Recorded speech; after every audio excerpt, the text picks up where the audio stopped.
Hi there.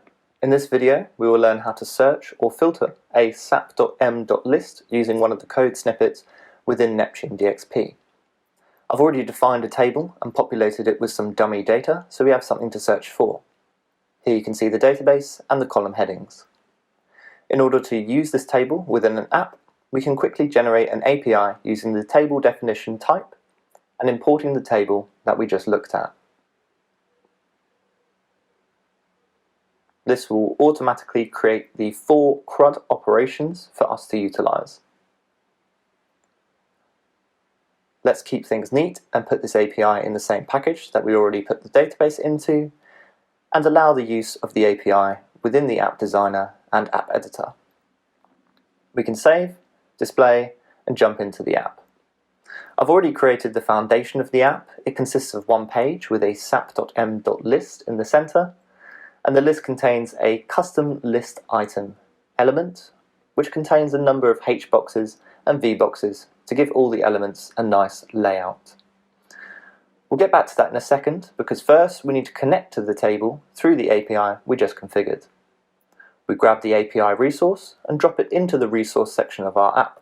On the right we select the REST API and pick the /get operation.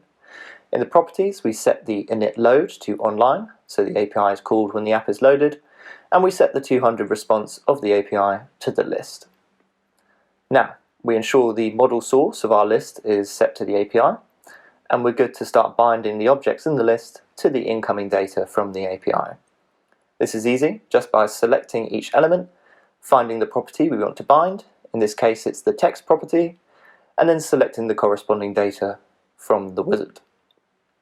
So the object status gets bound to the status property, the location to the location property, and the description to the description data from the API. Once that's all done, we can activate the app and see the data from the database bound correctly to each list item. Now in the footer of the page you can see the search input field. I have set the live change event of this element to a custom function name that will be called each time anything is typed in the input. In order to utilize this function call, we need to create some JavaScript logic. So let's grab a JavaScript element and drop it into the resource area of our API. When we right-click in the code editor, we can access the code snippets. So let's go into the OpenUI5 submenu, find the sap.m.list code snippets, and locate the filter functions. There are comments in the snippets to help you understand which part you might be looking for. In this example, we're looking for the ability to use multiple filters using an OR comparison. So let's highlight that, copy it, and paste it into the editor. There are a few things we need to change in the snippet to get it working for our specific needs.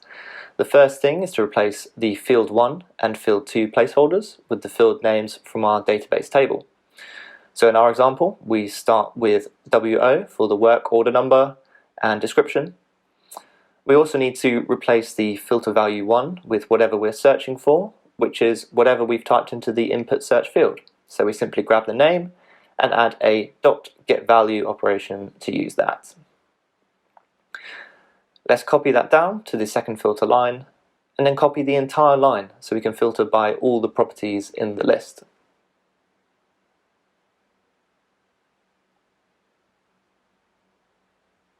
So here we'll add 3 additional lines and name them location, start date time, and status.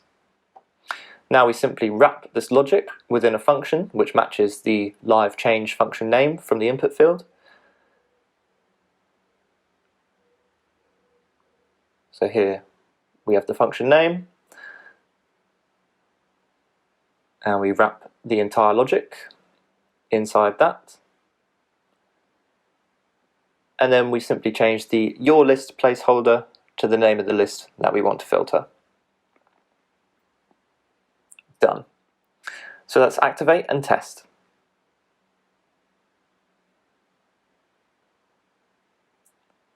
As you can see, every character input into the field calls the search function, which returns any list items that contain the search text.